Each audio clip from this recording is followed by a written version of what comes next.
It's a sound Geneva Wiggins Gray has gotten pretty used to. One come through about 5 in the morning and at night. While she's lived near the tracks in Decatur for more than a half a century, she, like everyone else in the state, has no idea what exactly is rolling through, how much of it there is, and when the potential dangers are. If they are hauling hazard and we this close to the railroad track, I think they should let us know. Train expert and safety consultant Ted Millar agrees and says the public has every reason to be alarmed. We have a potential here for mass casualties with a giant fire event. Crude oil runs through several counties in the Tennessee Valley and North Alabama, including Limestone and Morgan counties. And the amount of crude oil being transported by rail across the country has risen 400% in just 4 years. Millar says deadly derailments like the one in Quebec, killing 47, and the one just 3 months ago in West Virginia, displacing 125 people,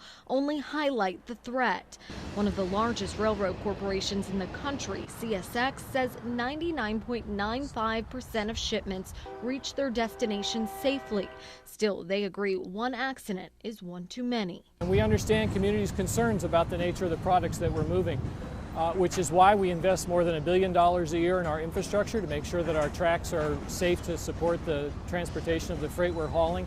It's also why we work very closely with first responders and emergency response organizations to make sure they have the information and the training that they need to respond effectively if there is an incident. But Millar says while that certainly sounds good, the fact is first responders are not at all adequately prepared. Whatever experience people have in the fire service with an isolated tank car is just irrelevant. What we're dealing with here is a catastrophe that the fire service really could not deal with. This is an emergency response guidebook. Decatur Fire says they are armed with tools and federal guidelines. If we know the name of the product, we can go to the blue pages, then we can pull up the particular product on our computer system. Still, there's no way to be prepared for everything with our limited resource.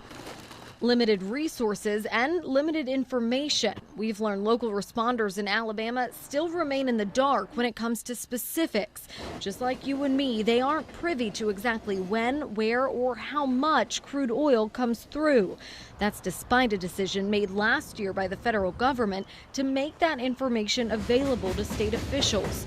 Alabama Emergency Management Director Art Faulkner says Alabama chose to keep the information secure for a reason. We worked with Secretary of Law Enforcement Spencer Collier to deem this information as Homeland Security sensitive information because it could be utilized by individuals that wish to do harm. But how real that threat of harm is debatable. There are 0 reported incidents of attacks in the U.S. on oil train cars and example after example of deadly derailments, leaving people like Miss Gray to simply rely on a higher power.